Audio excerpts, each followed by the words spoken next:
Pai, Senhor, irmãos, tudo bem? Graças a Deus por mais um dia nós podemos fazer a leitura bíblica. Espero que esteja tudo ok aí, com os áudios, tudo certinho. Iremos hoje, fazer a leitura do capítulo 7 e 8 de Romanos, dando continuidade àquilo que nós já temos lido, junto com os outros dois ministros.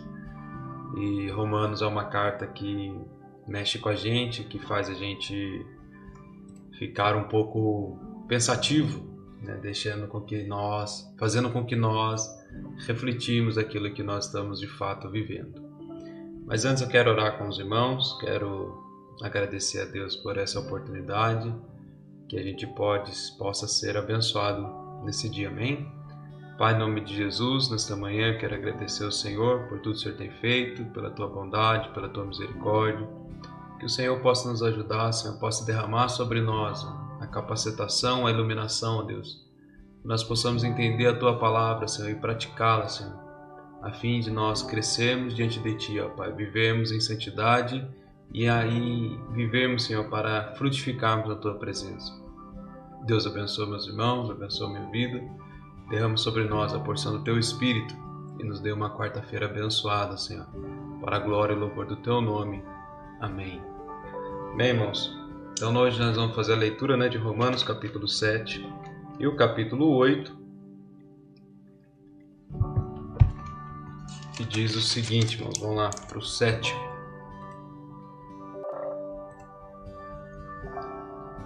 Agora, irmãos, vocês que conhecem a lei, não sabem que ela se aplica apenas enquanto a pessoa vive? Por exemplo, quando uma mulher se casa, a lei a une a seu marido enquanto ele estiver vivo. No entanto, se ele morrer, as leis do casamento já não se aplicarão à mulher. Portanto, enquanto o marido estiver vivo, se ela se casar com outro homem, cometerá adultério. Mas se o marido morrer, ela ficará livre dessa lei e não cometerá adultério ao se casar novamente. Assim, meus irmãos, vocês morreram para o poder da lei quando morreram com Cristo, e agora estão unidos com aquele que foi ressuscitado dos mortos. Como resultado, podemos produzir uma colheita de boas obras para Deus. Quando éramos controlados pela natureza humana, desejos pecaminosos atuavam dentro de nós, e a lei despertava esses desejos maus, que produzia uma colheita de obras pecaminosas, cujo resultado era a morte. Agora, porém, fomos libertos da lei, pois morremos para ela e já não estamos presos a seu poder. Podemos servir a Deus, não da maneira antiga, obedecendo a letra da lei, mas da maneira nova, vivendo no Espírito. E o que quer dizer isso, irmãos, quando a gente lê esse primeiro 6 versículos aí de Romanos, nós não podemos esquecer das leituras anteriores, irmãos, onde no capítulo 6, no capítulo 5 vem explicando a respeito de Adão, do novo Adão. No capítulo 6 vem a respeito libertos, que Cristo nos libertou do poder do pecado. E no capítulo 7 Paulo continua falando sobre esse tema de o domínio do pecado já não ser mais sobre a nossa vida. Então ele fala que a mulher ela só está ligada ao marido enquanto, a lei do casamento, enquanto ele estiver vivo. E uma vez que o marido morreu, a mulher já não tem mais essa obrigação de ficar presa à lei. Ela está livre para casar novamente. E aqui é uma analogia que Paulo vai usando para falar a respeito de quê, irmãos? De que nós estávamos presos à lei do pecado. Mas nós morremos com Cristo. Morremos para a lei do pecado para poder se unir a outra lei, a outro domínio, que agora é o domínio de Cristo sobre a nossa vida. Então o apóstolo Paulo fala assim, então vocês sabem disso. Vocês conhecem a lei, vocês sabem disso. Você já não vive mais preso à lei antiga, então não precisa voltar. Não tem que voltar à lei antiga. Nós já fomos libertos. E com isso, nossa vida é uma vida nova. uma novidade, uma maneira nova, vivendo no Espírito. Outra hora a gente vivia pela carne, vivia pelos desejos pecaminosos, controlado pela natureza humana, mas agora nós estamos vivendo para Deus, vivendo para o Espírito de Deus. Então o apóstolo Paulo está continuando o assunto que é do capítulo 6. Se você perdeu a leitura anterior, eu convido você a voltar a essa leitura anterior para você entender um pouco mais daquilo que a gente está dizendo aqui agora. Então, nós, verso 6, né, diz aí no verso 6: agora, porém, fomos libertos da lei, pois morremos para ela e já não estamos presos a seu poder. Então nós não pertencemos mais, irmãos. Aqueles que de fato creem em Cristo não mais pertencem ao poder da lei que gera morte, mas sim podemos servir a Deus não da maneira antiga, obedecendo a letra da lei, mas da maneira nova, vivendo no Espírito. A gente vai desenvolver um pouco melhor isso aqui, né? Os irmãos vão compreender aí. Verso 7, irmãos. Por acaso estou dizendo que a lei de Deus é pecaminosa? Claro que não. Na verdade, foi a lei que me mostrou o meu pecado. Eu jamais saberia que cobiçar é errado se a lei não dissesse, não cobice. Mas o pecado usou esse mandamento para despertar dentro de mim todo tipo de desejo cobiçoso. Se não houvesse lei, o pecado não teria esse poder. Houve um tempo em que eu vivia sem a lei. No entanto, quando tomei conhecimento do mandamento, o pecado ganhou vida e eu morri. Assim descobri que os mandamentos da lei, que deveriam trazer vida, trouxeram em vez disso morte. O pecado se aproveitou desses mandamentos e me enganou e fez uso deles para me matar.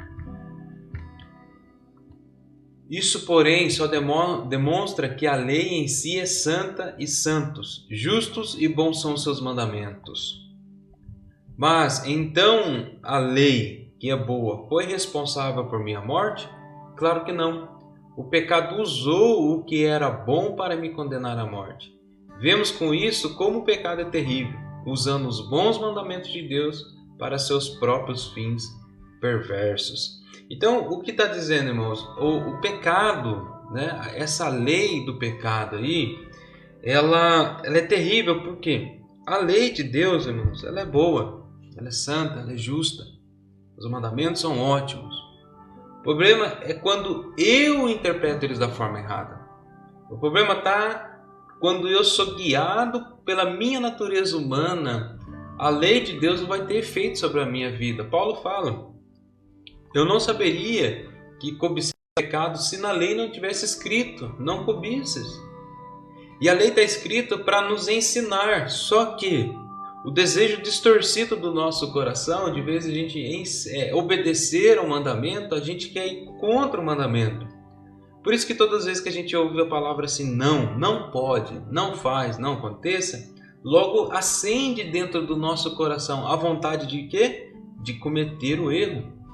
Está escrito na placa de trânsito, não pare aqui, não estacione aqui. E a gente está naquele momento precisando parar. Aonde a gente para? Aonde é proibido. Então a lei é má? Não, é nós que não sabemos obedecer a lei.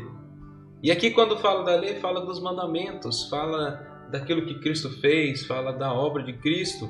E aqui, lógico, está fazendo alusão ao Antigo Testamento, mas tentando já trazer para os nossos dias hoje, a gente não vive sobre a lei mais, mas a gente vive hoje por Cristo. Cristo é a nossa lei. Cristo determina aquilo que nós devemos fazer ou não.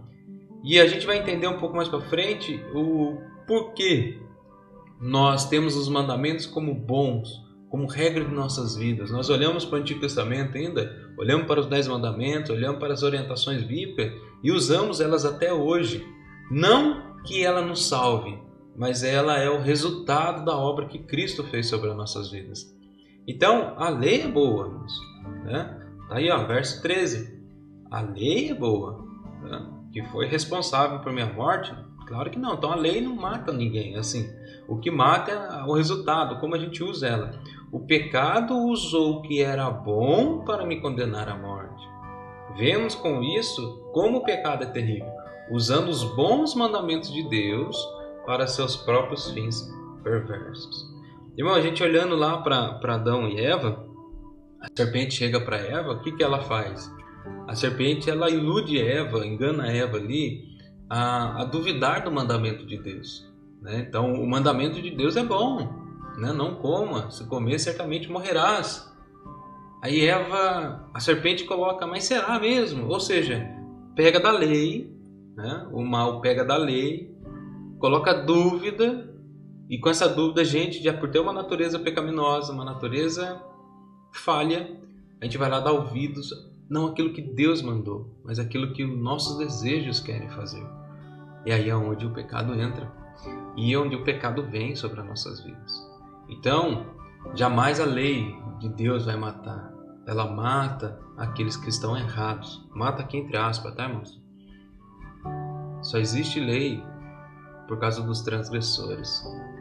Se não houvesse quem ferisse a lei não serviria para nada. Então, quando a gente escuta, não pode cobiçar, e isso de certa forma dói dentro do nosso coração, isso quer dizer que existe esse pecado colocado lá dentro. A gente precisa ser liberto desse poder, irmãos. A gente precisa ser liberto. A palavra de Deus está aí porque Cristo já veio, Cristo nasceu, Cristo viveu, Cristo morreu, Cristo ressuscitou, Cristo está à destra do Pai, Cristo tem a promessa de voltar a nos buscar. Então esse é o momento de nós se entregarmos, rasgarmos o nosso coração e pedir que esse poder da natureza humana caia por terra, sai fora da nossa vida e a gente viva uma vida para a glória e louvor do nome de Jesus. Então a lei é boa, mal é como nós interpretamos a lei, né? Isso que é o perigo. O problema não está na lei, pois ela é espiritual e boa. O problema está em mim, pois sou humano e escravo do pecado. Resume tudo o que eu estava falando aqui para os irmãos agora. Então o problema não é a Bíblia, o problema é o que eu respondo à Bíblia Sagrada. Então o problema não é a Bíblia proibir algumas coisas, o problema é o meu comportamento, é a minha atitude, é aquilo que eu faço, aquilo que eu respondo, como eu respondo a esses mandamentos de Deus. Esse é o problema. A lei é boa, irmãos, né? O problema não está naquilo que está escrito, o problema está em mim, que eu não consigo entender aquilo que está escrito. Ou melhor, até entendo, mas eu não quero praticar, porque ela, de certa forma, faz com que eu tenha que diminuir o meu ego, diminuir os meus desejos, deixar com que Cristo me controle em vez dos meus desejos pecaminosos. Verso 15. Não entendo a mim mesmo, pois quero fazer o que é certo, mas não faço. Em vez disso, faço aquilo que odeio. Mas sei que o que faço é errado. Isso mostra que concordo que a lei é boa. Portanto, não sou eu quem faz o que é errado, mas o pecado que habita em mim. Eu sei que em mim, isto é, em minha natureza humana, não há nada de bom, pois quero fazer o que é certo, mas não consigo. Quero fazer o bem, mas não faço. Quero fazer o que é errado. Não quero fazer o que é errado, mas ainda assim o faço. Então, se faço o que não quero, na verdade não sou eu quem faz, mas o pecado que habita em mim. Assim descobri esta lei em minha vida.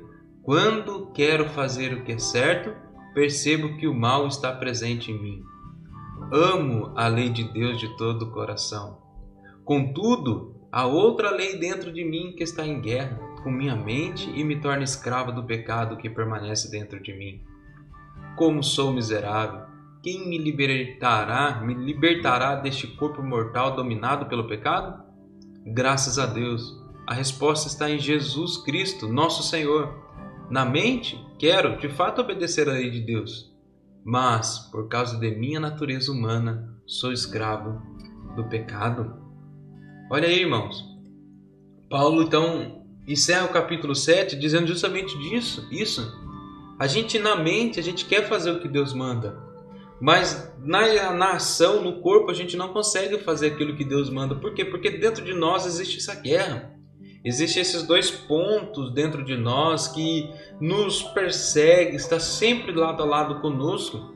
E é justamente isso, essa velha natureza humana, que nós precisamos aprender, pelo poder do Espírito, a não deixar ela viver sobre as nossas vidas, mas deixar com que o Espírito de Deus viva sobre nós. Essa é a ideia desse texto de Paulo explicando isso para nós, que Cristo, lembra no começo do capítulo que fala que a pessoa só está ligada ao marido? Pode ser o pastor. A pessoa só está ligada a Cristo, ao casamento, enquanto o marido vive. Uma vez que o marido morreu, essa pessoa está livre do pecado. Porque se o marido estiver vivo e ela casar com outro, ela está cometendo adultério. Então o que acontece? Cristo veio para fazer o quê? Para matar, para que esse poder do pecado morresse sobre as nossas vidas. Mas o apóstolo Paulo aqui enfrenta esse dilema que nós enfrentamos hoje. A gente sabe o que tem que fazer certo, a gente sabe o que é certo, mas a gente não consegue viver o que é certo. Talvez falta o que para nós, irmãos? Confiar que de fato Jesus Cristo, Ele veio para resolver esse problema do nosso coração. Essa semana eu escutei um irmão dizendo que quando nós estamos orando pelas tentações que nos cercam, por aquilo que sempre vai e volta na nossa vida, aquele mal que sempre está caminhando conosco lado a lado, e quando a gente ora e fala assim, eu não consigo vencer isso, Deus não me ajuda a vencer isso. O rapaz dizia que é a mesma coisa a gente dizer que Deus não tem poder. Deus tem poder. Deus tem poder, Deus já fez. O que falta é a gente se apropriar da obra de Deus sobre as nossas vidas. Da gente de fato crer, se entregar, se render. Viver agora não mais pela natureza humana, mas viver por Cristo. Pastor Irmã Maria. Então, nós precisamos entender esses dilemas à luz das Escrituras, irmãos. Pecar, a gente vai cometer pecado. O problema é quando a gente é dominado pelo pecado. Esse domínio, Cristo já removeu da nossa vida. Hoje nós somos livres, libertos, transformados para a glória e louvor do nome de Jesus. Então, para nós entrarmos no capítulo 8, porque o capítulo 8 é decisivo para nós entendermos toda essa narrativa de natureza humana, de poder do Espírito, de viver pelo Espírito, viver pela carne, a gente vai entender no capítulo 8 justamente isso. O capítulo 8 começa dizendo aí, agora, portanto, já não há nenhuma condenação para os que estão em Cristo Jesus. Então o apóstolo Paulo amarra aqui de certa forma o quê? Que se nós estamos em Cristo Jesus, não há nenhuma condenação. Ninguém tem poder sobre a nossa vida. Ou o poder do pecado já não é mais sobre as nossas vidas. Ele não pode mais nos condenar. Por quê? Porque nós estamos em Cristo. Note que não adianta só conhecer, não adianta só ir à igreja, não adianta só ter parente cristão. Nós precisamos viver isso sobre a nossa vida. Porque já não há nenhuma condenação para aqueles que estão em Cristo Jesus. Então, o efeito desta libertação, ele vai se tornar mais visível quando nós se submeter agora ao domínio de Cristo sobre as nossas vidas. Pois em Cristo Jesus, a lei do Espírito que dá vida, os libertou da lei do pecado que leva à morte. A lei não era capaz de nos salvar por causa da fraqueza de nossa natureza humana. Por isso, Deus fez o que a lei era incapaz de fazer, a enviar seu Filho na semelhança da nossa natureza humana pecaminosa e apresentá-lo como sacrifício por nosso pecado. Com isso, declarou o fim do domínio do pecado sobre nós. O que Deus fez, irmãos? A gente era incapaz, Deus fez o que? Declarou o fim. A gente vai voltar. De modo que nós, que agora não seguimos mais a nossa natureza humana, mas sim o Espírito, possamos cumprir as justas exigências da lei. Aqueles que são dominados pela natureza humana pensam em coisas da natureza humana, mas os que são controlados pelo Espírito pensam em coisas que agradam ao Espírito. Portanto, permitir que a natureza humana controle a mente resulta em morte, mas permitir que o Espírito controle a mente resulta em vida e paz. Pois a mentalidade da natureza humana é sempre inimiga de Deus, nunca obedeceu às leis de Deus e nunca obedecerá. Por isso, aqueles que ainda estão sob o domínio de sua natureza humana não podem agradar a Deus. Vocês, porém, não são controlados pela natureza humana, mas pelo Espírito, se de fato o Espírito de Deus habita em vocês. E se alguém não tem o Espírito de Cristo, a ele não pertence. Uma vez que Cristo habita em vocês, embora o corpo morra por causa do pecado, o Espírito lhes dá vida, porque vocês foram declarados justos diante de Deus. E se o Espírito de Deus que ressuscitou Jesus dos mortos habita em vocês, o Deus que ressuscitou Cristo Jesus dos mortos dará vida ao seu corpo mortal, por meio deste mesmo Espírito que habita em vocês. Portanto, irmãos, vocês não têm de fazer o que a sua natureza humana lhes pede. Porque, se viverem de acordo com as exigências dela que é a natureza humana, morrerão. Se, contudo, pelo poder do Espírito, fizerem morrer as obras do corpo, viverão. Porque todos que são guiados pelo Espírito de Deus são filhos de Deus. Pois vocês não receberam um Espírito que os torne de novo escravos medrosos, mas o Espírito de Deus que os adotou como seus próprios filhos. Agora nós os chamamos Abba Pai. Pois o seu Espírito confirma nosso Espírito que somos filhos de Deus. Se somos seus filhos, então somos seus herdeiros e, portanto, co-herdeiros com Cristo. Se de fato participamos de seu sofrimento, participaremos também da sua glória. Irmãos, que maravilha de texto. Texto esse que está trazendo para nós uma nova perspectiva de vida, uma nova situação para nós vivermos. Agora já não devemos mais ser controlados pela natureza humana, mas sim pelo Espírito. Por quê? Porque nós estamos debaixo do domínio de Cristo, irmãos. Cristo é o nosso Senhor, Cristo é o nosso Deus. Como está aqui, né, no versículo de número 3, irmãos, que diz, né, que a lei não era capaz de nos salvar por causa da fraqueza de nossa natureza humana. Por isso Deus fez o que a lei era incapaz de fazer ao enviar seu Filho na semelhança de nossa natureza humana pecaminosa, e apresentá-lo como sacrifício por nosso pecado. Com isso, declarou o fim do domínio do pecado sobre nós. Cristo declarou o fim do domínio, irmãos. Deus nos amou de tal maneira que entregou seu Filho na cruz do Calvário pelos nossos pecados. E com isso ele decretou o fim do domínio. Agora nós não somos mais dominados pelo pecado, mas sim nós devemos agora ser dominados, guiados pelo Espírito de Deus. Porque se nós, irmãos, vivemos pelo Espírito de Deus, nós temos aí agora, pelo Espírito, a capacidade de cumprir as justas exigências da lei. Porque a gente já não vive por nós, vivemos para Deus. E isso muda total qualquer perspectiva da nossa vida. A gente não é salvo por aquilo que fazemos, irmãos. A gente é salvo por aquilo que Cristo fez. E demonstramos essa salvação aos homens, frutificando em cima desta obra que Cristo fez. Então não é a lei, não é o que eu faço, é o que Cristo fez. Agora ele olha para mim e fala, então Lucas, eu sou a luz do mundo, mas eu te chamo como luz do mundo e sal da terra. Cristo faz a obra, Ele é a luz verdadeira, nós somos reflexos dessa luz. Então nós precisamos refletir de certa forma aquilo que Cristo fez em nossa vida. Por isso que Paulo em outros textos vai falar assim, aquele que roubava, ou seja, vivia na natureza humana, agora com Cristo já não rouba mais, porque você já não é controlado mais pela natureza humana, mas sim pelo Espírito de Deus. Antes, agora, trabalhe, ganhe de direito aquilo que é seu. Aquele que adulterava já não adultera mais.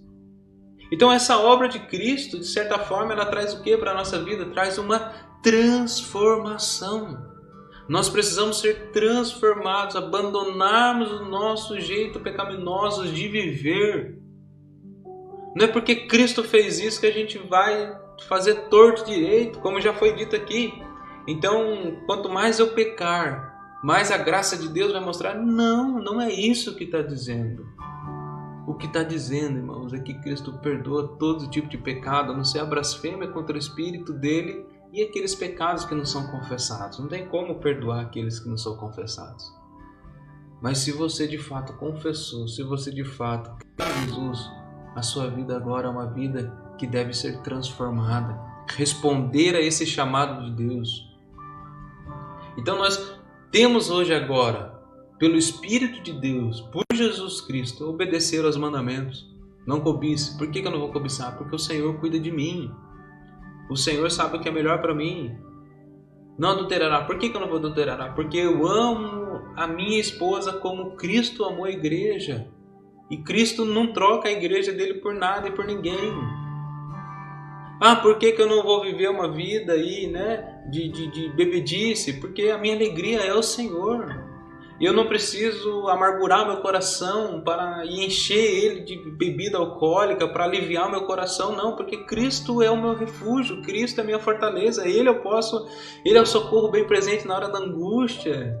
Ele visita o coração aflito, Ele não deixa o coração aflito solitário. Então nós hoje, pelo poder do Espírito, nós substituímos os desejos pecaminosos nossos pela vontade de Deus. Então agora nós somos submetidos, dominados pelo Espírito de Deus. Cristo mostra uma porta de escape nos momentos da tribulação, das tentações. Então eu não devo mais viver por essa natureza humana. Eu devo viver para Deus. Porque aqueles que são dominados pela natureza humana pensam em coisas da natureza humana, irmãos.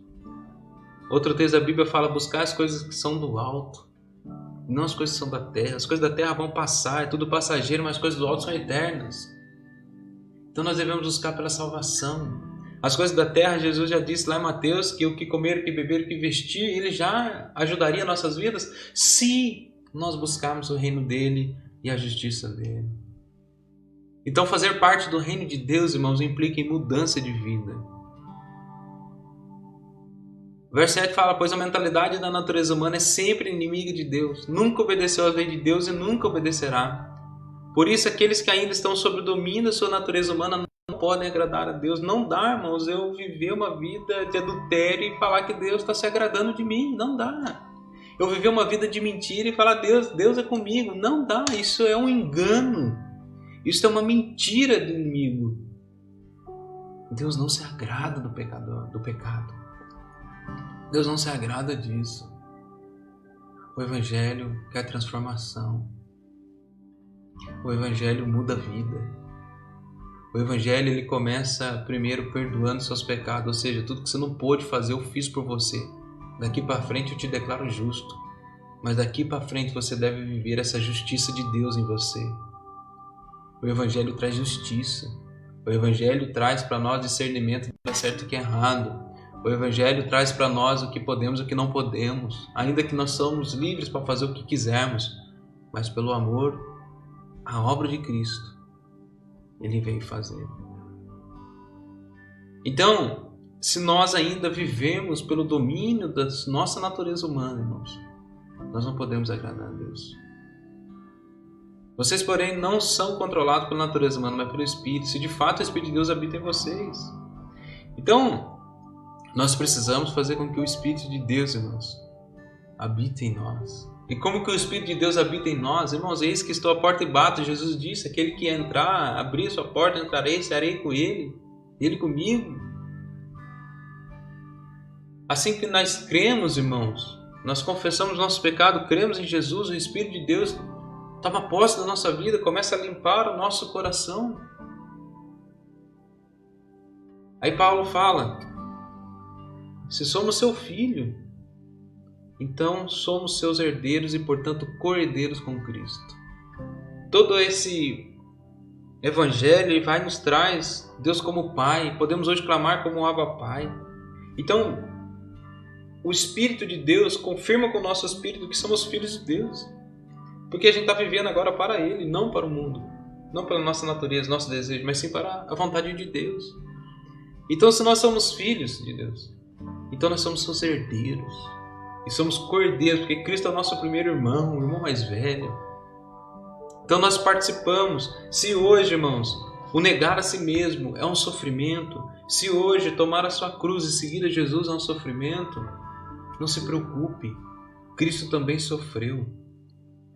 E se nós sofremos com Cristo, certamente também participaremos também de sua glória. E aqui, daqui para frente, Paulo começa a trazer a esperança para o nosso coração, irmãos, daquilo que Cristo faz, daquilo que está por vir, daqueles que são de fato filhos de Deus, daquilo que está para acontecer em aqueles que de fato acreditam no Criador. E olha o que ele diz aí no verso 18, irmãos. Considero que nosso sofrimento de agora não é nada comparado com a glória que nos revelará mais tarde. Ou seja, o que a gente passa hoje não é comparado. Pois toda a criação aguarda com grande expectativa o dia em que os filhos de Deus serão revelados. Toda a criação, não por vontade própria, foi submetida por Deus a uma existência fútil, na esperança de que, com os filhos de Deus, a criação seja gloriosamente liberta da decadência que a escraviza. Pois sabemos que, até agora, toda a criação geme, como em dores de parto. E nós, os que cremos, também gememos, embora tenhamos o Espírito em nós, como antecipação da glória futura, pois aguardamos ansiosos pelo dia em que desfrutaremos nossos direitos de adoção, incluindo a redenção do nosso corpo. Recebemos essa esperança quando somos salvos. Se já temos alguma coisa, não há necessidade de esperar por ela. Mas se esperamos por algo que ainda não temos, devemos esperá-lo com paciência e confiança. Então o apóstolo Paulo está dizendo que esse sofrer, esse viver para Deus, irmãos, esse momento glorioso, ainda que a gente esteja passando por sofrimento agora, mas o que está para vir, irmãos, é muito maior. E ele ainda deixa a gente sentir, viver uma pincelada disso, que quando o Espírito já se faz presente, é uma antecipação da glória futura sobre as nossas vidas. Então todo morrer para os desejos pecaminosos se torna vida diante de Deus, se torna glória diante do Pai. Há chegar um momento, irmãos, em que esse fim terá um fim. Todas essas coisas terão um fim. Como o escritor de Eclesiastes, Salomão, diz, há um tempo determinado para todas as coisas. Irmão, Jesus já veio na primeira vinda. Jesus vai vir novamente buscar a sua igreja. Há um fim. E esse fim é o que nós esperamos, ansiamos. Estamos aqui dizendo sempre, Maranata, ora vem Senhor Jesus. Por quê? Porque nós queremos de fato desfrutar de todos os nossos direitos de adoção. Inclusive o nosso corpo sendo ressuscitado também. Porque, irmão, se a gente espera por algo que já aconteceu, não tem efeito. Eu estou esperando a minha caneca chegar, ela já chegou. Então, para mim não funciona muito. Mas agora se eu compro algo, né? Aí eu estou lá chegando, esperando chegar, o correio, isso aqui, opa, aí sim. Aí eu estou esperando. E aí eu devo esperar com o quê? Com paciência e confiança. Então, acho que eu esqueci de mudar aqui para os irmãos. Vamos lá. Versículo 25. Mas se esperamos por algo que ainda não temos, devemos fazê-lo com paciência e confiança. Então nós devemos estar com paciência e confiança. Saber o quê? Que quem prometeu é fiel para cumprir. 26. E o Espírito nos ajuda em nossa fraqueza, pois não sabemos orar segundo a vontade de Deus, mas o próprio Espírito intercede por nós com gemidos que não podem ser expressos em palavras. E o Pai, que conhece cada coração, sabe quais são as intenções do Espírito, pois o Espírito intercede por nós, o povo santo, segundo a vontade de Deus. E sabemos que Deus faz todas as coisas cooperarem para o bem daqueles que o amam e que são chamados de acordo com seu propósito. Pois Deus conheceu de antemão os seus e os predestinou para se tornarem semelhantes à imagem de seu Filho, a fim de que ele fosse o primeiro entre muitos irmãos. Depois de predestiná-lo, ele os chamou, e depois de chamá-lo, ele os declarou justo, e depois de declará-lo justo, lhes deu a sua glória. O que podemos dizer diante de tão coisas maravilhosas? Se Deus é por nós, quem será contra nós? Mais um pouquinho antes aqui, irmãos. A obra de Deus é tão bela, que eu quero que os irmãos pensem comigo o seguinte. Cristo fez o que nós não conseguiríamos fazer, que é o perdão dos nossos pecados. Fato. Só que agora também, não só nos declarou justo aqueles que creem, Ele agora também fez o quê? O Espírito dele intercede por nós. Quando nós estamos nas nossas fraquezas, o Espírito dele intercede por nós junto ao Pai. Porque nós não sabemos o que falar, o que dizer nesses momentos de fraqueza, mas o Espírito sabe, Deus entende o Espírito. Então a gente vê um Deus que cuida de nós, ou melhor, um Deus que nos amou, um Deus que nos perdoou, um Deus que nos ajuda a manter a aliança de pé, um Deus que nos ajuda nas coisas espirituais, e outro, um Deus que promete coisas futuras maravilhosas sobre nós. Então nós podemos perceber, irmãos, o quanto Deus faz para nós. E o verso 28 diz justamente isso. E sabemos que Deus faz todas as coisas cooperarem para o bem que o ama, que são chamados de acordo com o seu propósito. Por que Deus faz tudo isso? Porque Ele ama. Porque Ele nos amou. E o amor de Deus é sem medida sobre nós. E nós precisamos hoje crer, se entregar, matar o nosso eu e vivermos para Cristo. Então, diante de tudo isso, irmãos, o que nós podemos dizer?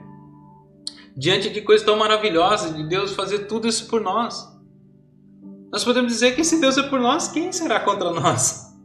Quem será, irmãos? Quem será contra nós? Se Ele não poupou nem mesmo o seu próprio Filho, mas o entregou por todos nós, acaso não nos dará todas as outras coisas?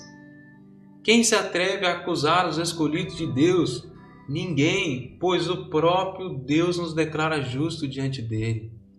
Quem nos condenará então? Ninguém, pois Cristo Jesus morreu e ressuscitou e está sentado no lugar de honra, à direita de Deus, intercedendo por nós. O que nos separará do amor de Cristo? Serão as aflições, as calamidades, perseguições ou fome, miséria, perigo ou ameaça de morte? Como dizem as Escrituras, por causa de ti enfrentamos a morte todos os dias, somos como ovelhas levadas para o matadouro.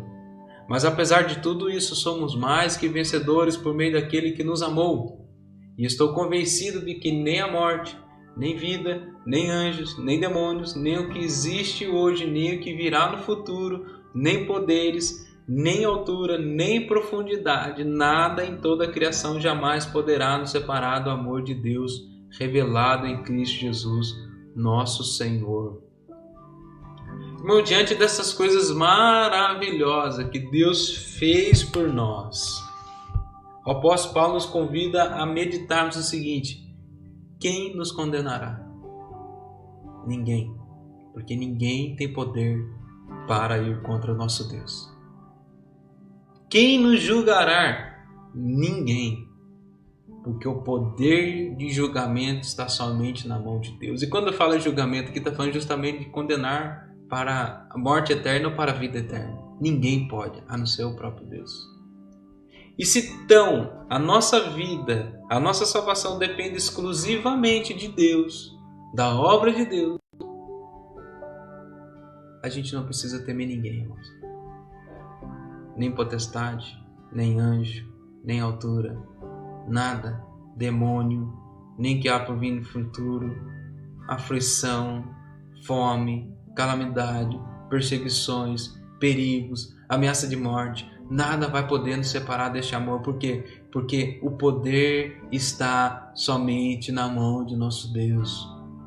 O poder de condenarmos, o poder de nos afastarmos, irmãos, não deve ser vivido desta forma. Nós devemos viver para a glória, sabendo que se participamos dos sofrimentos agora, vamos participar também da glória futura. Então, somos mais do que vencedores em Cristo Jesus. Somos mais vencedores, mais que vencedores em Cristo Jesus. Irmãos, que essa leitura do capítulo 7 e 8 possa ser transformadora aos nossos corações, como ela é. Uma vez que nós saímos do domínio do erro e vivermos para Cristo, nada poderá nos separar do amor de Deus. Amém? Eu quero encerrar aqui, orar com você. Obrigado você que esteve aí online, você que vai ver depois, Deus abençoe você também. Amém? Eu sei dos horários, né? O Lucas é abençoado para fazer tão cedo assim, né? Amém, irmãos? Quero convidar os irmãos amanhã a estar comigo no culto, né? Transmissão de culto amanhã, às 18 horas da noite. Sexta-feira, 7 horas da manhã, continuação aí da leitura de Romanos com o pastor Rodrigo, né? Domingo pela manhã, escola dominical. Vamos falar a respeito dos povos, fariseus, saduceus, zelotes, herodianos, samaritanos. A gente vai entender esse povo que estava lá aos tempos de Jesus. Por que é importante a gente entender, irmãos? Porque tem algumas situações que ainda vêm para os nossos dias hoje. Então a gente, para basear bem a aula de Seis Heresias, a gente precisa entender os povos que vêm se surgindo, amém? Domingo à noite culto, né? Se eu não me engano já é o culto de ceia, né? Domingo é culto de ceia, mas eu acho que é porque dia 1º é sábado, é isso mesmo, dia 2.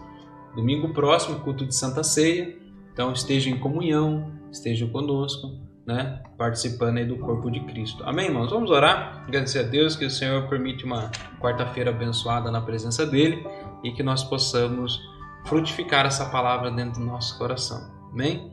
Pai, em nome de Jesus, muito obrigado por essa leitura. Que o Senhor, através do Teu Espírito, possa continuar nos conduzindo, Pai, em sabedoria e em discernimento. E ter a certeza, Pai, que o Senhor nos libertou do domínio do pecado. O pecado já não é mais o nosso Senhor, mas somente o Senhor Jesus é o nosso Senhor. O Senhor que deve controlar a nossa vida. É o Senhor que nos guia, é o Senhor que nos direciona. Então, por isso, Senhor, esquadrinha o nosso coração. Vê se há dentro de nós um caminho mau, um caminho torto. E nos leva, Senhor, para a vereda da Tua justiça. Ou seja, nos leva para o caminho correto, Senhor, segundo a Tua palavra. Ó Deus, em nome de Jesus, abençoa meus irmãos. Traga iluminação sobre a vida de cada um essa manhã. E nos dá uma quarta-feira abençoada na Tua presença. Derrama sobre nós a porção do Teu Espírito. Amém. Que o grande amor de Deus, a graça do nosso Senhor Jesus Cristo, as doces consolações e comunhão do Espírito Santo seja sobre todos nós, desde agora e para todos sempre. Todos nós dizemos amém, amém. Deus abençoe a vida dos irmãos.